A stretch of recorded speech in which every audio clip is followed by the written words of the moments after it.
On a fundamental level, I think good VR needs to be a VR idea from the ground up. Retrofitting a rectangle into VR, taking a film idea or something like that and putting it into VR is literally and metaphorically a square peg in a round hole. And I think that does the medium a great injustice. It's not going to sort of reach the potential of VR by doing that.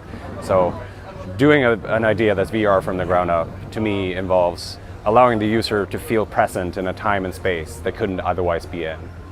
So it's not necessarily about what you tell them, it's about what they get to experience. I really enjoy the stuff done for the UN, for example, where you are taken, for example, to a Syrian refugee camp in Jordan. You get to see the victims of Ebola in Liberia and things like that. That's really powerful stuff, and it bridges a cultural gap, it bridges a social gap, it bridges an emotional gap, and takes you there in a way that I don't think any other medium can. And we've done similar work. We've done something for an orphanage in South Africa, where they take kids that live in a huge landfill dump site and give them a better upbringing. And being able to see that and feel like you're there with those kids is definitely going to make, at least me, way more likely to give to that cause, because it becomes more personal and it's as though I've been there myself. One of the major challenges now, aside from technology, which is always a bit of a tricky thing with something as complicated as this, but a challenge is an understanding of the medium, of what VR can and should do. There's a lot of those retrofitting rectangles into VR, a lot of square pegs into round holes that we're seeing so far. There's also been a big chase for being first, being the first car manufacturer, airline, whatever, to do VR. But that's sort of over now. That window of opportunity is closing, although the first have been claimed. And that's good, because we got that out of the way. Not just trying to be first, but also people doing it for the first time. Most agencies have done some VR at this point, so now it's round two. What is it good for? How can we make it better? And this is when it starts to get really exciting for me.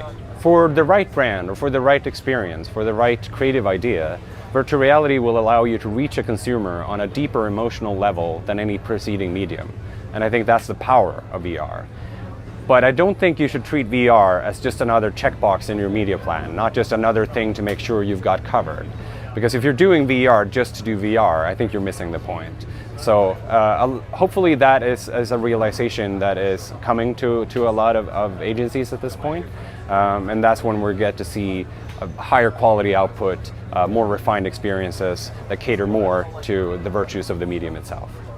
Obviously, with something that is evolving this quickly and in a day and age when technology is moving so quickly, it's easy to look at the horizon and go, oh, that next headset, that next camera, that next gaming engine is going to allow us to do it. But even if technology somehow never evolved beyond what we have today, we can give fantastic, life-changing, accelerating, dramatic, hilarious, sad experiences, whatever you have, through existing technology. We can do amazing things with what we have today, and we haven't properly explored even half of that, even a fraction of that. And I think it's going to just be more and more exciting when technology eats away at some of the obstacles we have. But right now, the major challenge is in the creative work. I don't think we should worry so much about solving problems in technology. We shouldn't wait for that. We can achieve fantastic things with the technology available today.